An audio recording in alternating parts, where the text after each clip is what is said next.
नमस्कार, आप देख रहे हैं नेक्स्ट 9 न्यूज में हूं आपके साथ दीपक गुप्ता। जानकारी दे दे कि इस समय पहले तो ज्योतिरादित्य सिंधिया ने 15 महीने की सरकार चलने के बाद कमलनाथ की सरकार गिराई, वो सबसे बड़ा झटका था। लेकिन अब कहा जा रहा है कि कमलनाथ ही बड़ा झटका दे सकते हैं। कुछ ऐसी खबरें थी कि कमलनाथ एक ऐसा सर्वे करा रहे हैं जिसके माध्यम से वो जानना चाहते हैं कि आखिर वो चुनावी रण में उतरेंगे तो उनकी जीत कितनी हो पाएगी। और सर्वे लगभग हो चुका है, ऐसी जानकारी भी सामने आई थी। लेकिन इसके बाद से कमलनाथ के सुर बदले नजर आए। कमलनाथ ने पहले यह कह दिया कि वो मुख्यमंत्री पद के लालची नहीं है, उनको मुख्यमंत्री नहीं बनना है। इस बात को लेकर उन्होंने इनकार कर दिया।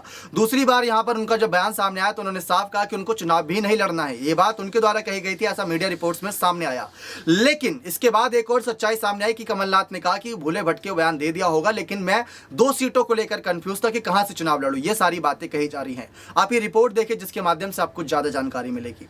प्रदेश कांग्रेस कमेटी के अध्यक्ष और पूर्व मुख्यमंत्री कमलनाथ ने शुक्रवार को साफ कर दिया कि वे चुनाव लड़ेंगे।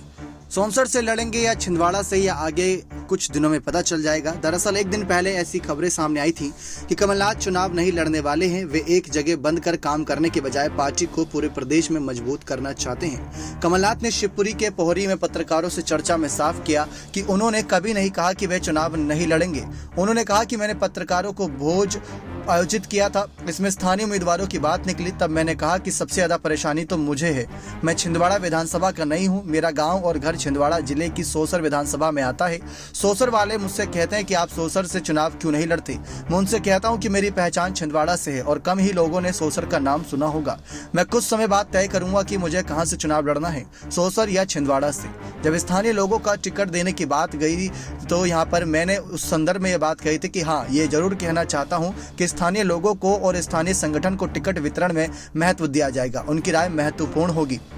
आपको बता दें, कांग्रेस की तरफ से चुनावों में मुख्यमंत्री का चेहरा कौन होगा, इस सवाल पर भी कांग्रेस में घमासान मचा हुआ है। तो वहीं दूसरी तरफ कमलनाथ अव्यंशी भावी मुख्यमंत्री बताए जाते हैं। इस पर मुख्यमंत्री शिवराज सिंह चौहान ने हमला बोला था कि इससे जुड़े सवाल पर कमलनाथ ने कहा कि मैं किसी पद का आकांक्षी नहीं हूं। मेरा लक्ष्य और मेरा सपना मध्य प्रदेश के भविष्य को सुरक्षित रखने का है। मैंने अपना सारा जीवन, अपनी जवानी मध्य प्रदेश को समर्पित कर दी है। नेताओं के साथ अनबन या गुटबाजी की भी कोई बात नहीं है। 5 दिन पहले ही मेरे साथ दिग्विजय सिंह जी भी ग्वालियर और मुरैना में मौजूद थे। मेरे साथ अरुण यादव जी भी मौजूद थे। अजय सिंह जी भी मेरे साथ उमरिया में मौजूद रहे। तो आपको बताते चले कि कहीं ना कहीं सिंधिया ने उनका स्वागत भी करा था कि ग्वालियर में उनका सबका स्वागत है। लेकिन जिस तरीके से शिवराज पर उन्होंने हमला बोला, उन्होंने कहा कि प्रदेश की तस्वीर आप सबके सामने है।